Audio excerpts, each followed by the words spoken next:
I really, really enjoyed the first half. There were some fabulous poems this evening, and it was great to see familiar faces. Really lovely to see people I hadn't seen for a very long time.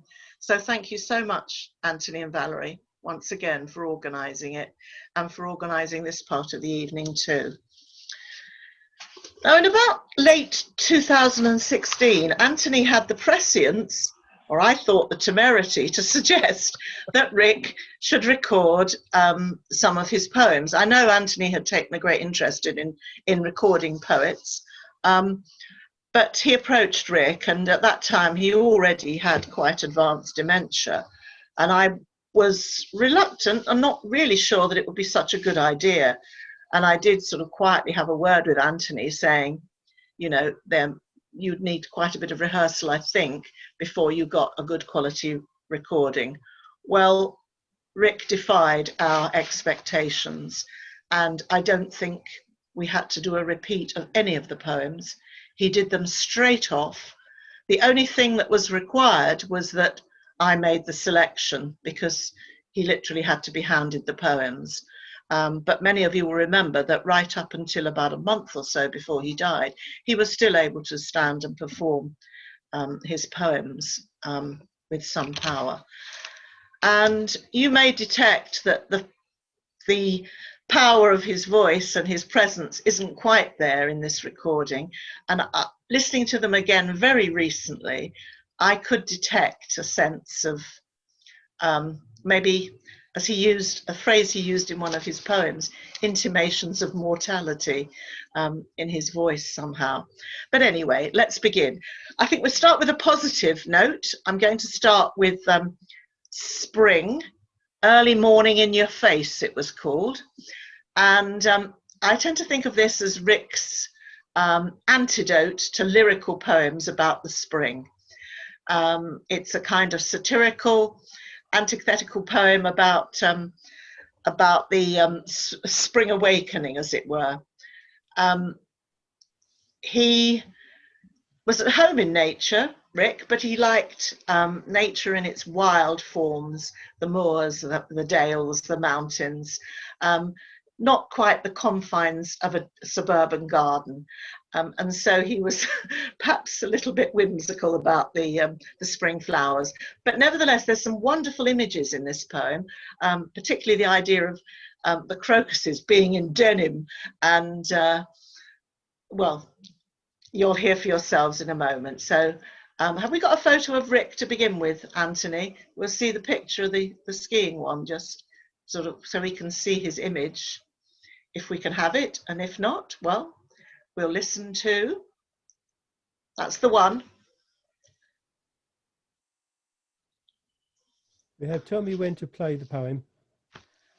Now, please, would be good. Spring early morning in your face. Snowdrops hang their white lamps, Art Deco delicate as Gilbert's, over the flowerbed freeway. At the lawn's verge are crocus, traps open, denim shirts unbuttoned to the waist, head back, croaking blue language for the jugs of daffodils, who, ecstatic gaze, drunk as flowers, wrapping their heads to the breeze beat, yell, yella, yella, yella, yella, up close, right under your nose. The lawn is flexing its roots, clashing its wet blades, hissing in your face. Touch one of my globes, dork, and I'll drown you in dew. Yeah. And I was going to add, it's also one of his more humorous poems. And Rik did write quite a lot of humorous poems, and most notably his Boys Will Be Boys sequence about his childhood in the Yorkshire Dales. But the next poem we're going to hear this evening is The Climb. Now, this has always been one of my favourite poems. Rik was really into cycling as a young man, and he was very proficient at it. He took part in lots of local competitions as a young man and as a maturer man. And in 1977, he tackled the national championships. Hill climbing was his particular sport, and it's it's very taxing. And I always like to think that he was very zen about his cycling, and the form of the poem reflects this. I was told that he had intended to call it Zen and the Art of Hill Climbing. But what I like about it is the way it's also about the business of writing. And it's in two parts, and the two parts are the follower and advice from the master. I think I've got that right. Yeah, advice from the master first, and then the follower. And it has an epigraph at the beginning, which I think is very reflective of Rik's poetic ambitions as well. And it is, the struggle itself towards the heights is enough to fill a man's heart, by Albert Camus. So here we have the climb, please, Anthony. And I think we might have a cycling picture too. The climb. The struggle itself towards the heights is enough to fill a man's heart. Albert Camus. Advice from the master. Sensitivity is required for all events of moment. You are arriving after much time spent in preparation to do justice to the cause which has chosen you. Humility has its place here. To set aside ambition is the greatest a man can do. There is no virtue in turning a wheel too great for your strength. Your commitment cannot countenance turning back. Here on this October day, or on any day, there is the sun, long shadows, or a cool wind.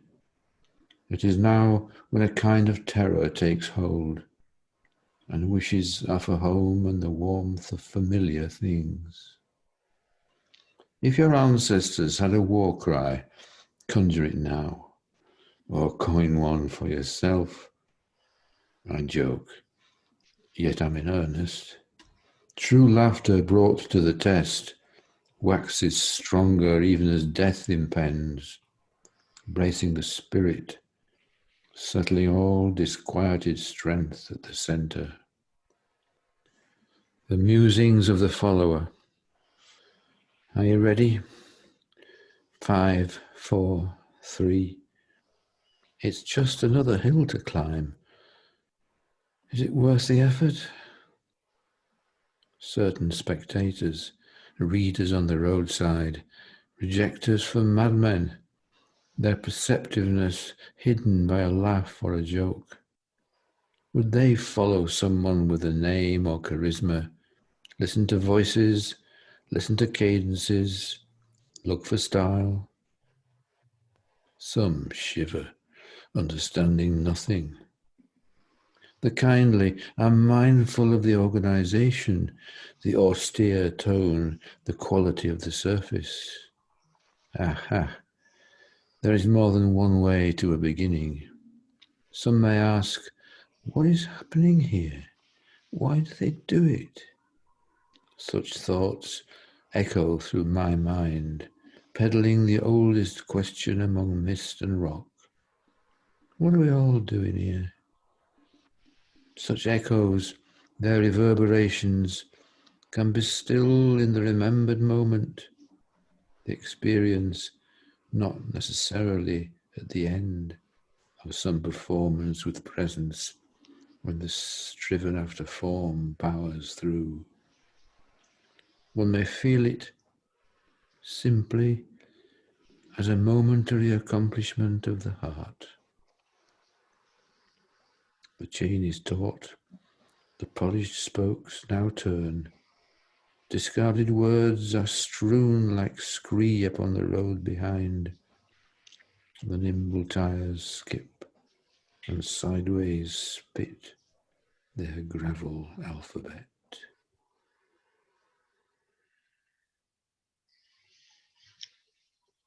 Thank you, Anthony. You could say that Rik's poetic career had a fairly meteoric start. Having just begun to dabble in poetry, he then went up to Oxford, to Ruskin College, where he began to mix with some of the leading lights of the poetic world of the day, and certainly future chairs of poetry at Oxford. He was particularly friendly with the poet Elizabeth Jennings. So the next poem is a sonnet, which shows his early mastery of form, and it was written in those days. It's a very early poem, and it's, yeah, for words unformed. I don't think we have an image for this one necessarily, Anthony. For words unformed. This poem is in remembrance of all the poems we never wrote, the poetry hidden from our thought, the unreflected tragic glance, and feelings that were never brought to lift a verse in measured dance. For words unformed, why should we mourn the work not done, the child unborn? The beauty we shall never know may balance with the death of young and malformed things which our intent brought to the world, their lives unmeant. And poets may profit their mistakes if they can feel as her heart breaks.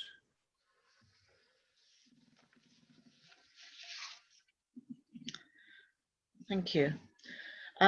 The next poem was another experiment in form, and I don't think I've ever heard one which is equal to this. It's an alphabetical form.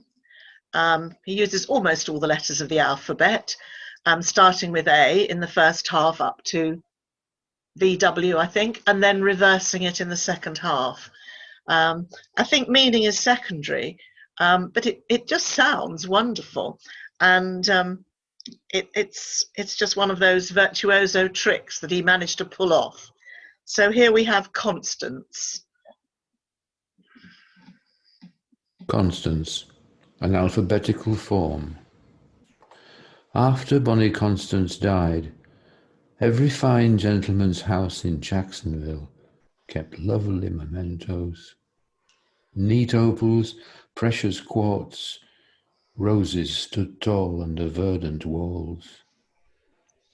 William Villiers understood the stars, read quietly, played only nervous music. Long kept jars in his garden flowered endlessly. Dahlias, columbine, begonia, anemones. Thank you. In the 1970s, Rik became very involved in a project to rebuild a ruined tower castle in Scotland, in Galloway. This became a source of great inspiration for Rik. It was a wonderful place.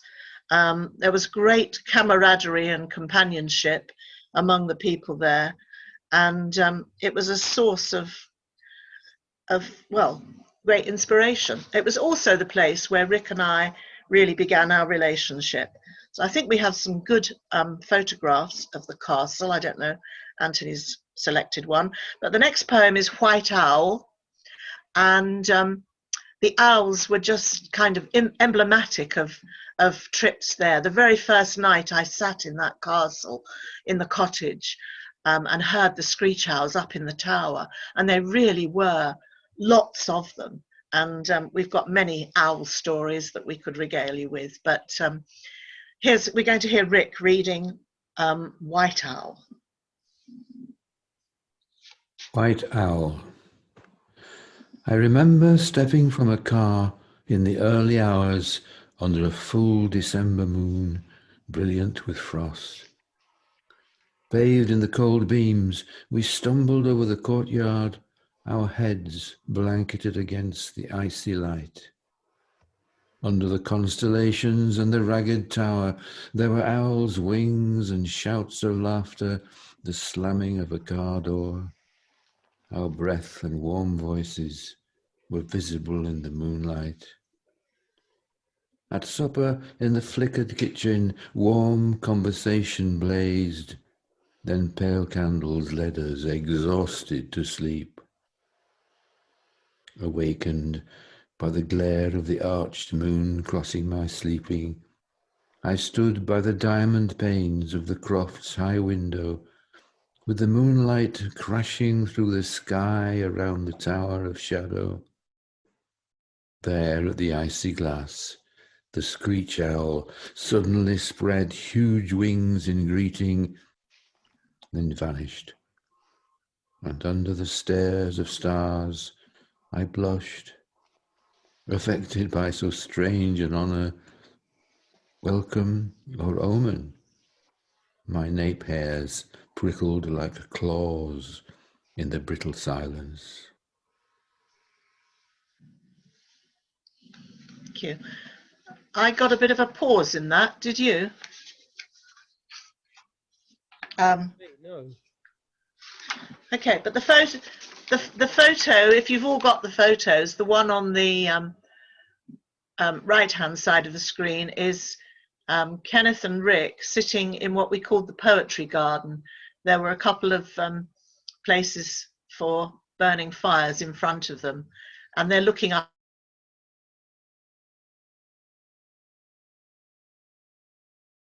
Pam, you've frozen That and gone was silent. just. Sorry? You froze for a moment then, Pam. Yeah, I think that's what happened with the poem for me. Right. Okay. All right, the next poem is another castle poem, and this time it's Children Lost. And this too was set in the castle, and it was when I was there on one occasion with Rik, and we actually managed to lose 2 children in the forest. And all these archetypes of lost children in forests sort of came to mind. And we had a couple of hours of absolute panic when the kids had just thought they knew the way better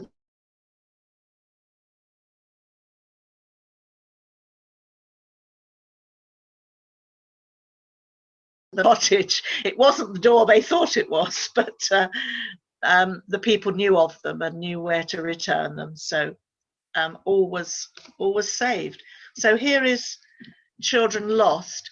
This poem is was described by William Oxley as one of the finest in Rik's collection of called The Pioneers, a little booklet that Rik published some time ago. So here is Children Lost. The children lost. Art has no power to trace the lines removed. The children lost in forest rides. No measure mapped the ley lines of those loved.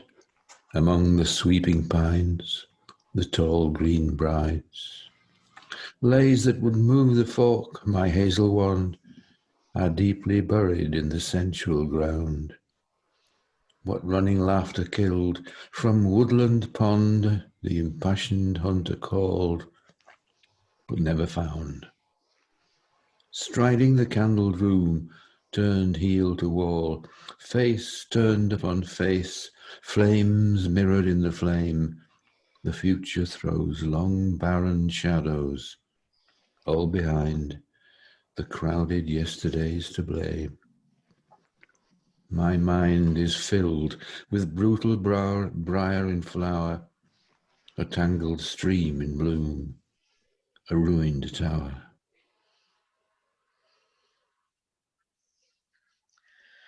After Rik died, Alana and I took the opportunity in the September following to revisit the castle and to scatter Rik's ashes around.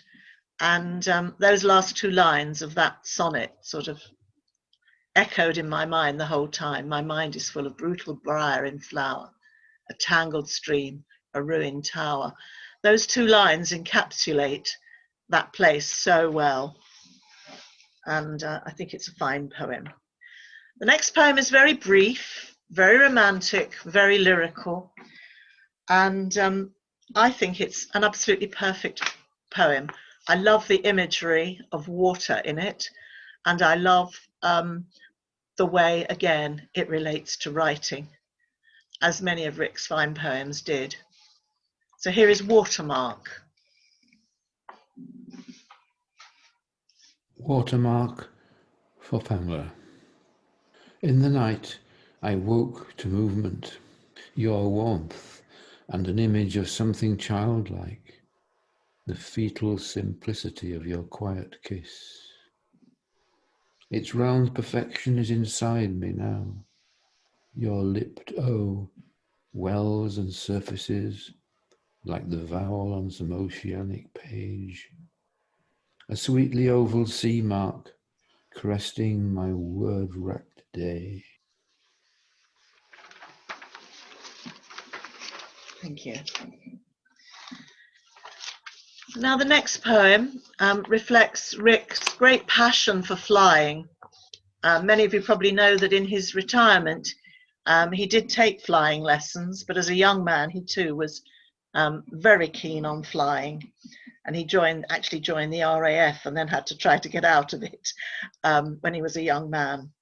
The poem Heavy Cloud won a national prize for, I think it was celebrating 100 years of flight. Lost my notes now. Yeah, but it was a winner of a national competition.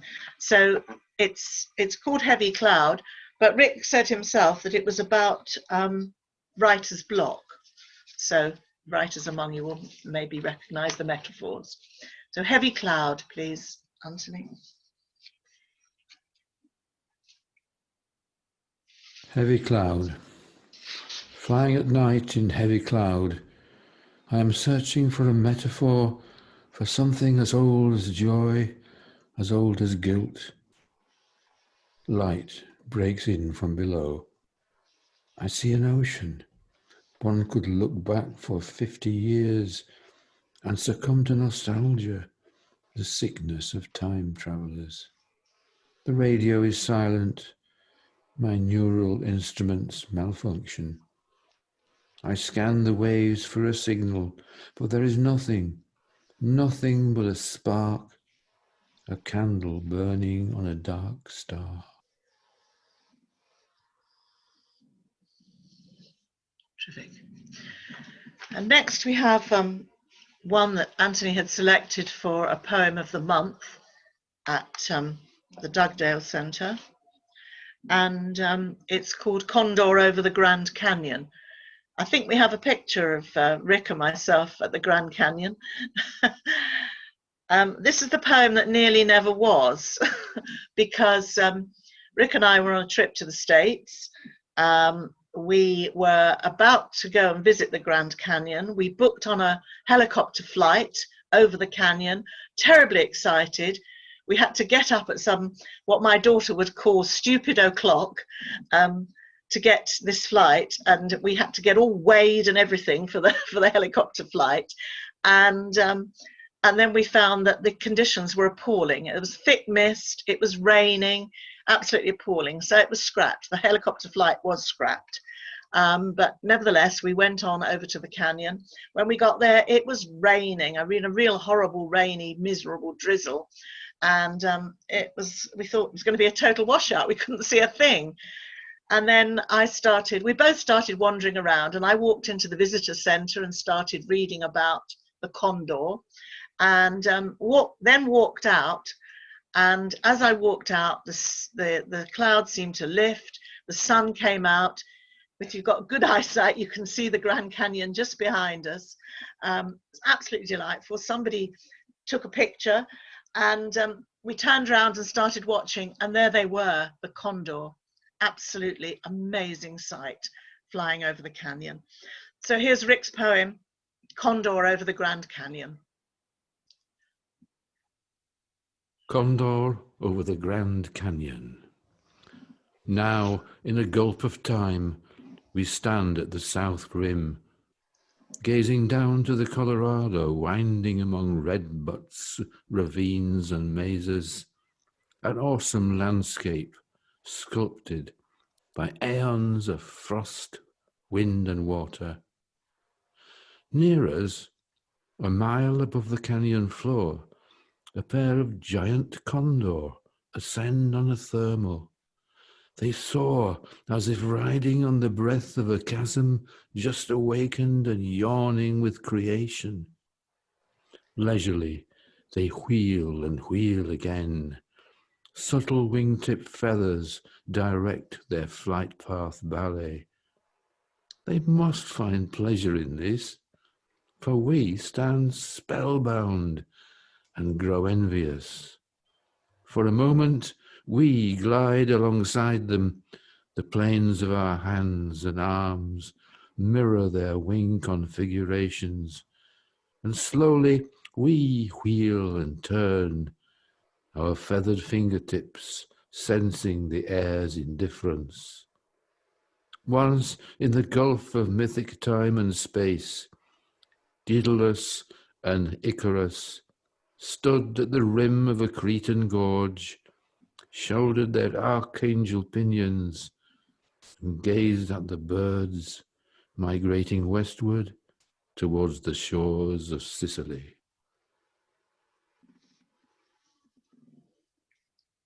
Thank you. If you knew Eric, you would know that he was a bit of an exercise freak from his days as a hill climber and subsequently as a skier. And most days he took early retirement, and most days he would spend some time at the gym or out on his bike until a skiing injury made cycling impossible for him. But then he used to go wandering around in all the local Hertfordshire countryside, and very near us there is a trig point, and he was very familiar with this kind of local landmark from his days working for the Ordnance Survey. So this poem, I think it's sort of looking back to those days, but also reflecting on the present somewhat. So this is Hilltop with trig point, and there's a kind of irony here because the place where we live, the area where we live, which is called Hilltop, basically. Okay, Hilltop with trig point then, please, Anthony. I don't have a photo of this one on here. Hilltop with trig point and sycamore. Here is the solitary tree. A sycamore? Time was this tree would flare and shimmer with greenery, but now she's dead, blackened and burned by bolts of lightning. Stark limbs, stiff as bones, point to the sky. A monumental sculpture created by Zeus. The trig point stands close by, a pillar of scarred concrete, grey with age, yet firm as bedrock. An old soldier, thousands like him, once linked measured arms to fix the maps of Britain. Now he too is dead. He is his own headstone. The local map orientated, my binoculars scanned the bearings of his nearest compatriots, but failed to locate them. The horizons are all copse or forest, distant trees weaving a blur of leaves. Regretfully, I remove map from cold headstone, face the tree's charred image, and feel troubled, disturbed, as if I stood among omens, bizarre intimations of mortality. I contemplate the moment, then observe ranks of cumulus massing in the west, and accompanied by an odd sense of dislocation, descend eastward. A fox, emerging from a hedgerow, glances in my direction. Quite unconcerned, he trots onward. Ahead, powerful pylons striding across the valley seem curiously anachronistic, somehow out of context. Suddenly, I stagger, struck in the back by a cold, cold wind.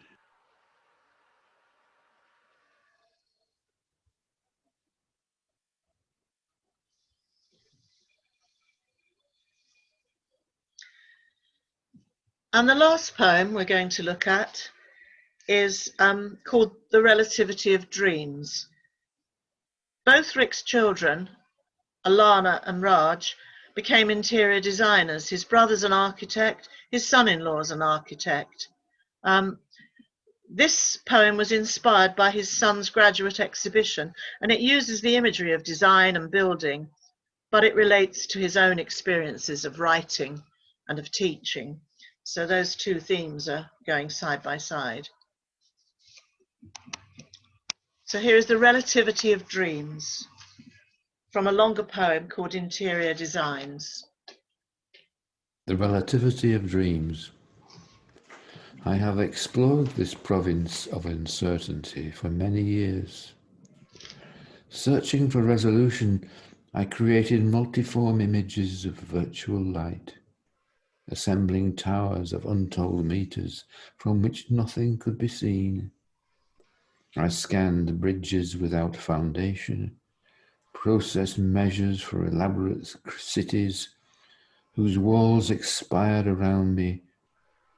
I invigilated phantasmagoria, scrolled acres of incomprehensible truth. Now, armed only with approximate words, I mark our arena, a domain of human dimensions where the matter whirls like laughter in the time wind. Locked in, locked out, the stark words sing. Trapped particles race the accelerator ring.